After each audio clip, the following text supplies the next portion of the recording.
Sou todo teu, ó Mãe, sou todo teu, Maria, sou todo teu, guarda no céu o meu lugar.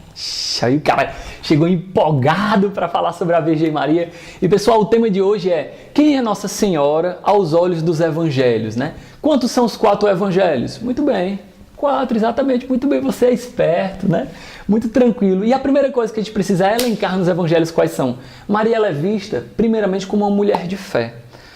Velho, tu pode imaginar uma mulher de fé, uma mulher que vivia conforme a fé judaica, um Deus que era completamente invisível. Aparece o anjo para ela e diz: tu vais ser a mãe do Salvador. Pessoal, os judeus, apesar de acreditarem, esperarem a vinda do Salvador, eles não tinham muita consciência de como é que ia acontecer. Não sei se Deus ia se manifestar o seu poder em algum Salvador que ia ter uma história normal, por exemplo, como a de Davi. Davi é uma grande figura messiânica, vocês estão entendendo?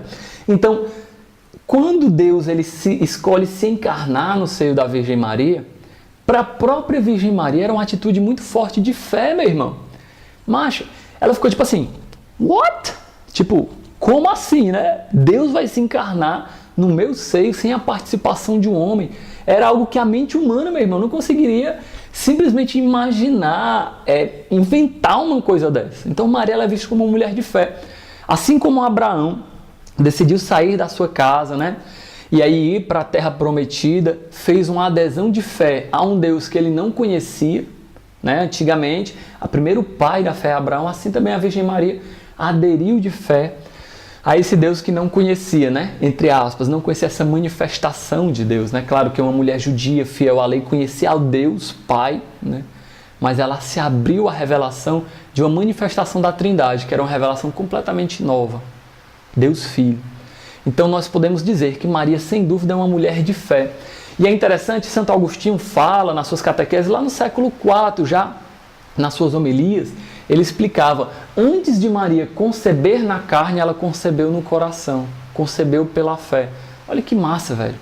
Então Maria, ela é considerada a mãe de Jesus não somente porque é mãe carnal, mas porque é mãe de fé. O próprio Jesus fala, né, lá em Marcos 3, nós vemos uma coisa muito bela, Jesus diz: quem é minha mãe, meus irmãos e minhas irmãs? E aí, muitos evangélicos, muitos protestantes usam essa passagem acusando, como se Jesus estivesse desprezando Maria, mas pelo contrário. Ele está dizendo: minha mãe, os meus irmãos e minhas irmãs são aqueles que fazem a vontade do meu Pai.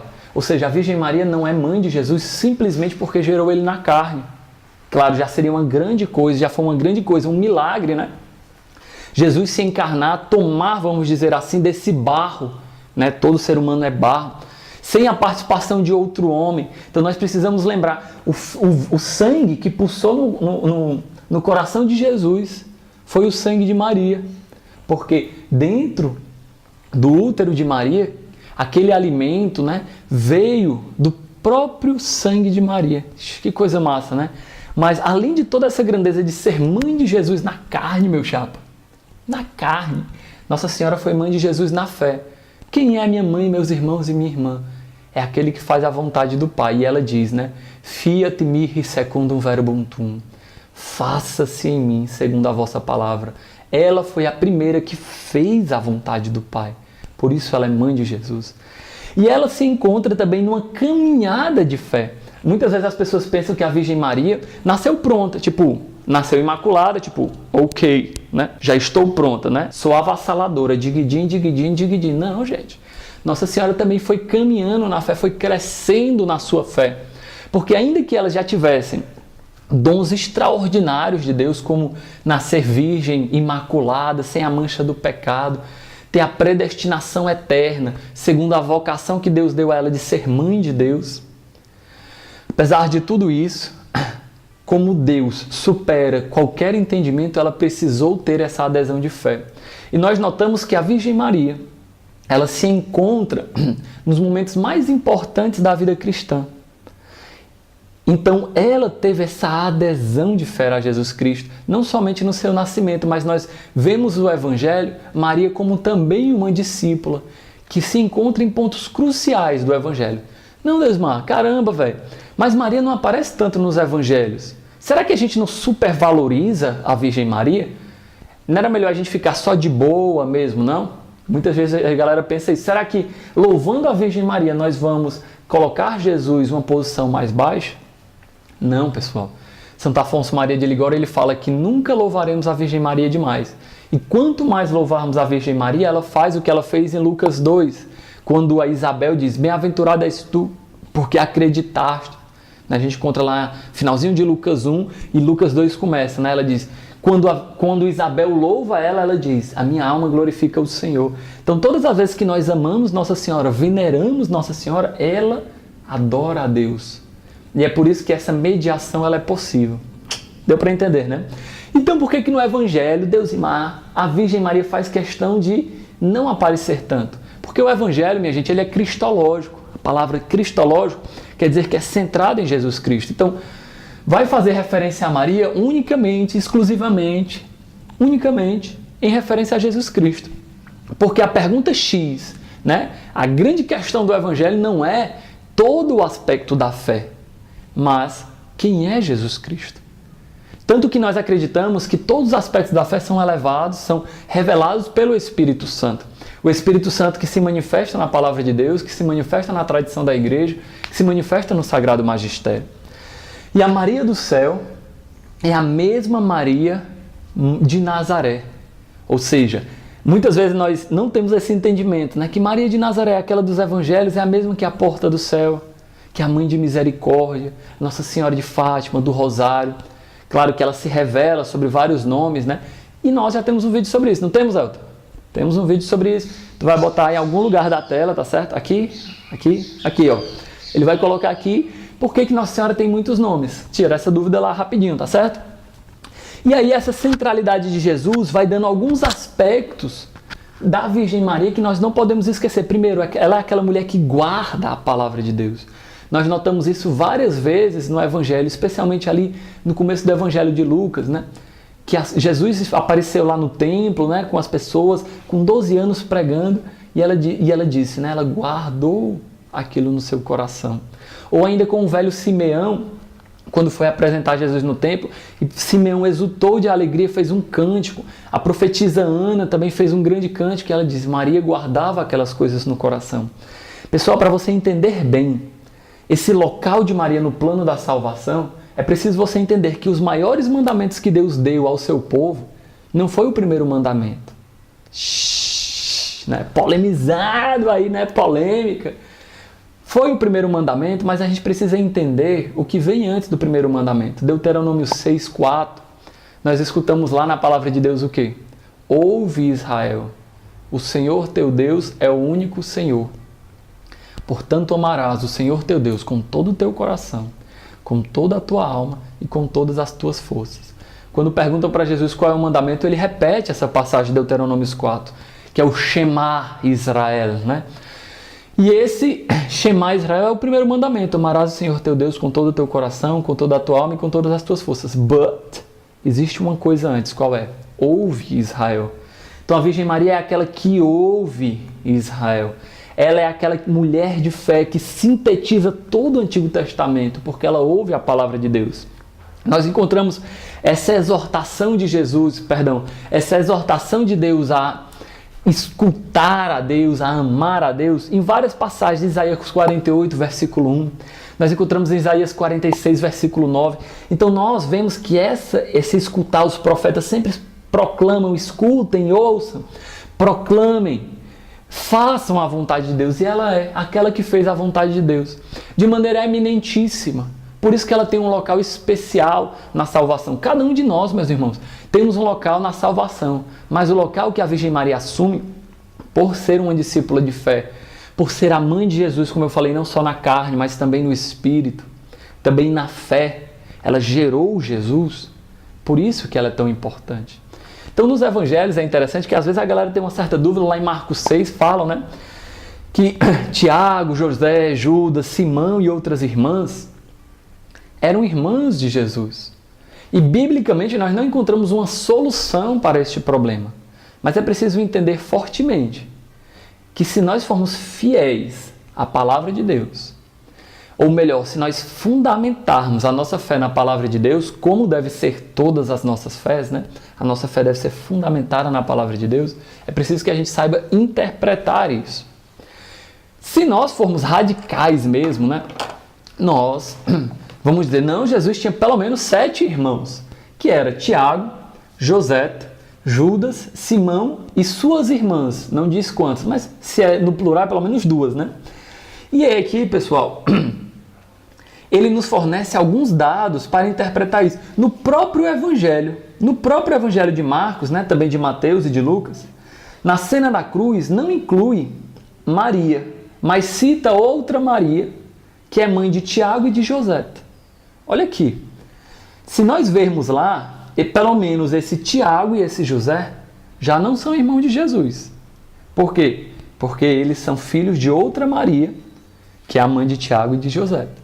Então, a gente consegue, a partir da própria interpretação bíblica, ver que esse termo irmão, ele não é irmão como nós conhecemos no nosso português. Se nós olharmos em algumas passagens do Antigo Testamento, por exemplo, Ló e Abraão, né, eles se chamavam de irmãos, mas eles não eram irmãos da carne.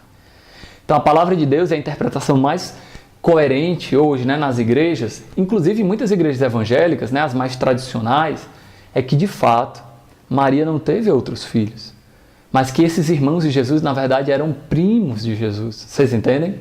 Então a própria palavra de Deus fornece. E galera, presta bem atenção, eu encontrei muitas dessas informações, quase todas elas nesse livro, Maria toda de Deus e tão humana, do Afonso Murad, muito massa. Esse livro, assim, é um compêndio de Mariologia, de estudo sobre a Virgem Maria, e ele tem uma metodologia muito massa, é um estudo aprofundado, mas ao mesmo tempo com linguagem muito simples, que qualquer pessoa consegue entender, e ele tem uma postura crítica em relação à Virgem Maria. Peraí, não estou dizendo que ele critica a Virgem Maria, pelo amor de Deus, né?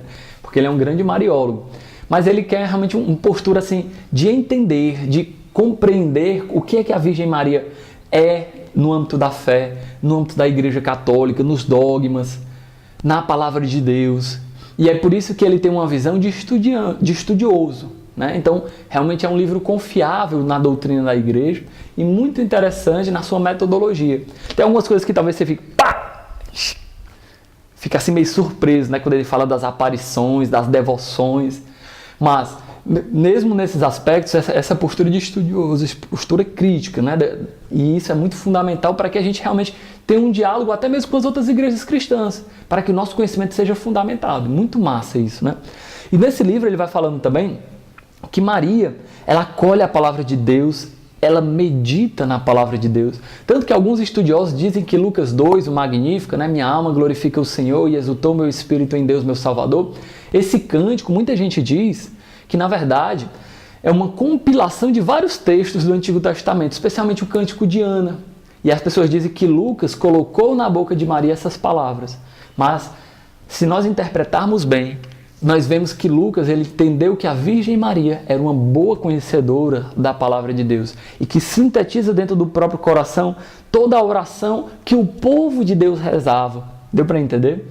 E é por isso que nós encontramos várias referências do Magnífica no Antigo Testamento. Nós vemos a pobreza de Nossa Senhora, né? Que leva só 2 pombinhas, pobreza de Maria e de José, para serem ofertadas, que é o sacrifício dos pobres, né? E ela é a mãe do meu Senhor. Pessoal, essa palavra no grego, né? Mãe do meu Senhor, quando a gente lê lá no finalzinho de Lucas 1, né?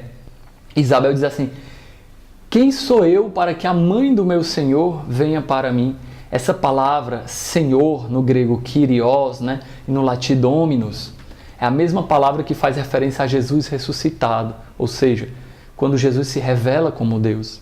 Porque se a gente acompanhar mesmo historicamente, as pessoas ainda não têm tanta clareza que Jesus ele é Deus, que ele é filho de Deus, que ele é o próprio Deus. E essa revelação se revela principalmente, essa revelação se mostra principalmente quando Jesus ressuscita e mostra que ele é o Senhor da vida e da morte, por isso, Deus. E aí quando Isabel fala a mãe do meu Senhor, lá no fundo existe o entendimento que ela sim é a mãe de Deus, porque Cristo é Deus. Muito massa, né, velho? Muito massa. E o louvor do Magnífica, esse livro fala, né, que eu mostrei para vocês, esse livro do Afonso Murad, Maria, toda de Deus e tão humana, fala que o Magnífica também é como se fosse as bem-aventuranças de Maria. A minha alma glorifica o Senhor, né? E exulta meu espírito em Deus, meu Salvador, porque Ele olhou para a humildade de sua serva. Olha aí, pobreza, bem-aventurado os pobres. Porque Ele derrubou os poderosos de seus tronos. Porque enxugará todas as lágrimas, Jesus diz. Então, a gente pode ter essa espiritualidade mariana. E o mais importante, uma espiritualidade mariana cristocêntrica.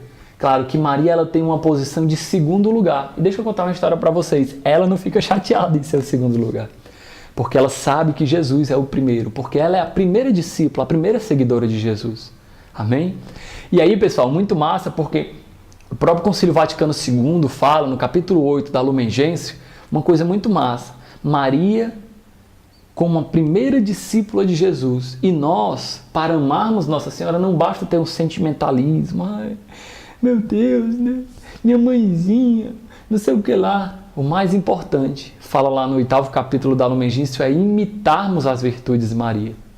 A pobreza de coração, a humildade, o silêncio, a oração, a meditação na palavra de Deus. Porque essas virtudes apontam para Jesus Cristo. Massa, né, mano? Muito massa, né? Então espero que você tenha gostado desse quadro. Que você acompanhe a gente, que aprofunde na sua fé na Virgem Maria e veja que a nossa devoção à Virgem Maria não é adoração comum. A gente já falou isso em outros vídeos, você pode também clicar aqui em cima, ou aqui em cima, não sei. O Elton vai botar em algum lugar, para que você clique e veja. Entenda, aprofunde na sua fé à Virgem Maria. Show? Sucesso? Pense no alto.